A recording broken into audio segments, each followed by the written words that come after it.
Stop lying. Lying is ruining your life. This is a proverb a day. Today, we're in Proverb 6. Make sure you watch to the end. These 6 things the Lord hates. Yes, 7 are an abomination to him. A proud look, a lying tongue, and hands that shed innocent blood. Lying happened in the fall of man, and now lying is natural. But why? Because human nature is a self-preserver. Lying is one thing, but for someone to swallow the pill that they are a liar, it's a whole nother ballgame. A liar attempts to control the situation through deception out of fear of consequence. The liar wants to convince everyone else that the world is the way they see it and the picture looks better how they paint it. What you may not understand is that fear is the major motivation for lying. Lying starts out when you're young, and before you know it, it becomes your selective way of life. Most people lie to control situations, but lying is a major sign of weakness. It's weakness because when facing the truth, but being incapable of exposing yourself out of fear of rejection, the liar will die 1,000 deaths of a coward. By the way, I used to be a serial liar. That's why I'm so acquainted with this topic. And stick with me to the end, and I'm going to give you a few things to help you break the power of lying. So let's talk about this. The results of lying are temporary only if you can keep the lies coming. Lying creates extreme stress and anxiety and mental, emotional, and physical harm.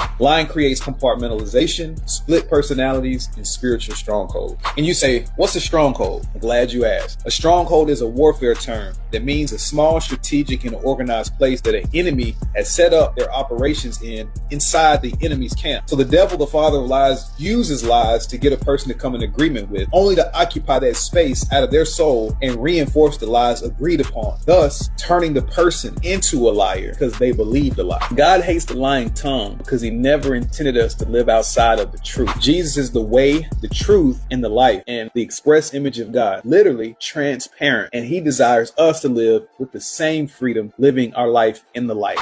This is deep. Lying and the lies told occupy so much bandwidth and darkness that the liar has run out of places to hide and will eventually lose the will to live. The lies you believe turn into the lies you tell. The lies you tell ultimately will transform your life and you become a lie. I've said this so many times, the only way to break the cycle is to break the silence. Remember I talk about patterns in your mentality, your emotional expression, your words, and your actions? Well, the only way to change your life is to change your patterns. And your patterns are either your problem or your power. So the first book I ever wrote is called Honestly, Keys to Building Lasting Relationships. And it's about my journey from lying to truth and how I came to understand that honesty is a luxury I can't afford to live without. If you want a free copy of that book, comment truth and I'll send it your way. And if this hit home today, make sure you like and share. And for more spiritual, mental, and emotional education revelation, make sure you follow Welcome to the Fight Club. If you're looking for a community to help you heal, grow, overcome, and tell your story with confidence, comment the word community and get instant access to the Fight Club Community Connect.